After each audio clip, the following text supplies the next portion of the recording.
Hey everybody, Dr. Urban here. After our less than stellar live class today, which ended up involving everyone being incredibly patient, there were some things I didn't get to go over, and I'm just going to make sure this is visible, just moving this around. I need to go over free body diagrams with y'all. Yes, I will do a voiceover for chapter 5. The voiceover for chapter 4 is up, and I'll put an announcement about those notes, but we need to go over some basic free body diagrams. Just I'm going to show you these one by one, and I need you to try. So I'll explain. You try after you viewed the notes. Again, if you don't know what a free body diagram is, I need you to go back and watch that voiceover and get ready to do this. Okay, so I'm going to explain this, and then you need to pause, try to draw it, and then I'm going to draw it for each of these. I'm going to have a few scenarios. For the first one is just a box sitting on a flat surface like a table. So pause me here and do your free body diagram. I am going to draw one. Okay, hopefully you're back and you've drawn your free body diagram. We take the object, we draw it as a circle, and we have to take into account all the different vectors that would be on it. So I'm going to use a bunch of different markers here. So it has mass, therefore it has weight. We always draw the weight vector like this. Make sure you use weight as this W. That's explained in the other videos. It's always mass times gravity. I always just remind myself of that so I never forget. Okay, maybe even write it up at the top. Weight is mass times gravity. Mass doesn't change. Your mass is the same on the Earth, the moon, whatever. Gravity can on the moon versus Earth, and so on. I'll do a little problem on that, but weight is based on mass and gravity. So mass doesn't change, gravity can. So back to the free body diagram. Here's my box, there's my weight vector. It's sitting on a flat surface, so I usually use a red color for this. We have the normal force, it's upwards. The other thing I should have done is to draw the XY axis, so that's X. I'm gonna draw it a little bit off so you can see it. That's my Y axis. I've got weight straight down the Y. Normal is up. The other thing the author doesn't add in, but I will, is the perpendicular symbol. So the normal is perpendicular to the thing that the object is sitting on. And that's it. There's no push or pull anywhere else. There's no other forces. So that one's done. Let me explain the next one. Then you give it a shot. It's a box. It's sitting on some kind of hill right here. Okay, it's at some angle theta. If you're ready, pause me now. You try the free body diagram and come back. Okay, hopefully you're back. We change the X and Y axes up. We put those on the hill. Okay, I draw my box as a dot. It has weight, but weight isn't down the Y axis. No, weight's always to the center of the Earth. So I draw my weight vector here. It's a lowercase w with an arrow. Okay. Good. Now I do have a normal force because it's sitting on a surface, but that normal force is perpendicular to the surface. Oh, where's the surface? This, we've changed from this being the x-axis to the actual hill. So this is at angle theta. This is my x-axis. So my normal force must be this way. That's my normal force. Label it. Okay? These are going to get more complicated. I'll try to do 5 or 6 of these. We have a hanging object. So here's the ceiling. Usually people draw ceilings like that. Here's a cable, cord, wire, string, rope, whatever, hanging, and here's some object. I don't care if it's the example in the notes is an orangutan. It could be art. I don't care. So pause me, draw my free body diagram, and come back. Okay, hopefully you're back. Here's my object. Now, is it sitting on something? No, it's attached to the ceiling. So in this case, I'm going to use my blue. It's one we haven't done yet. The only force I have in the upward direction is tension, capital T. Nothing else is touching it, but it has one more vector we need to take into account. It's an object.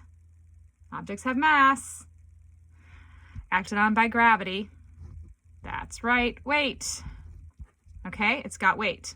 That's it for this guy. And nothing's pushing and pulling it from the side. There's no normal force like these because it's not sitting on anything. It's held. Okay, let's do something a little bit more complicated. Let's expand this idea. So I'm going to label these. That was 1, 2, and 3. I'm going to label this one 4. So when you ask me questions, you can say, I don't get 4. Okay, so here's 4. We got a ceiling. let's say we have 2 cables holding the same object. So 2 cables, this is a ceiling, holding an object. Pause me, go for it. Okay, it's an object which has mass, so we have a weight vector downwards like this. Yep, I don't care if you fill in those arrows or not, just make sure when you do your vector, lowercase w. Okay, now, this is a little tough. It's not straight up, the cables aren't straight up. I have to take into account 2 cables. Okay, so I've got this one this way, and this one this way. We'll just label them tension 1 and tension 2. Label them whatever you want, but that just helps me. Okay, there's nothing else pushing or pulling this object. Leave some space because we're going to go back and do one more fun thing with these. Checking my time here, doing good. We're doing well. Okay, I'm going to flip my page over. Actually, I'm going to scoot this page out of the way. I'll come back to it. Let's do 2 more. I'm going to make these a little bigger. Okay, here we'll call this one 5. Here we have an object. Let's say it's a box. I have a cord or rope or whatever, pull. Here's a box or a suitcase or whatever. That's one. Try to do it over here. Leave some space below it. And for number 6, we're going to make it a little more complicated. We're going to put that box. I'm going to push on it this way. The pushing will be this way. This is a push. Okay, and in both of these cases, we have friction. Pause me here and try to do these. So this is a box being pulled across some surface. This is a box being pushed across some surface at some angle. Ooh, let's make it even more fun. Sorry, let's do a push here, and let's do the second push here. There's 2 people trying to push this, okay? There's 2 of you pushing this big, huge box that way, okay? So do those free body diagrams. Pause. Okay, hopefully back. Here's this box. Draw the box. It's on a surface, so let's draw those x, y axes. X, y. It's got mass, so it definitely has that weight vector. Okay, it's on a surface, so what do we have? That's right, normal force. Draw it in red to keep it straight. And I have this pull force. Okay, I'm gonna use blue. So it's at some angle.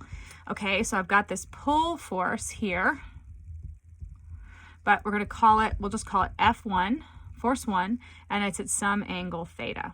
Okay, leave space. Now here's my push force. In this case, I've got 2 push forces. Oh, I forgot friction. Hold on. So I can't find another color, so I will use the pencil. So it's going to go this way, okay? It's going to be pulled as you drag in this box across the ground. So it's going to go this way. What's going to resist the motion? That's going to be friction. So my professor drew it like with this little squiggly line and an arrow like this, and then do the friction symbol like that to remember that it's an interaction of the box and the ground. So when I draw my friction, make sure we draw it back like this. That's friction. Okay, and we don't know if it's static or kinetic because I haven't told you if it's moving or not. Okay, this one's going to be a little more complicated. Okay, we got my box here. X, Y axes. Great. So what's down? That's right. Just get used to this. If you do it a bunch of times, you'll never forget. We got weight down. What's up? It's on the surface. That's right. Normal force up. Okay, now this is a little complicated, okay? Let's deal with this push force first. This, we'll call this one number 1. We'll call this one number 2. Push 2. That's pretty easy, okay? It's going to be applied to this side here, okay? You can draw it there. You can also draw it over here. It's the same either way, so we'll call that F2. That's my second push force. Now this one's a little more complicated, and what I mean by you can draw F2 here, or you can draw it this way. It just makes it easier to add them up. I'll explain that in a minute. So I'm going to actually draw the straight across push over here. So I'm just going to get that out of the way. This downward push is down at an angle. So it's going to have some down. So some negative y, look at the vector itself, it's going to have some negative y and some positive x. So let's draw it like that. Let's draw it here, okay? I'll move my weight vector over. Get him out of the way. So this is my number 1, my first force, because it is at an angle, okay? An angle from some kind of imaginary horizontal up here, some theta. That becomes this theta, okay? Because I'm pushing down on it and sliding it.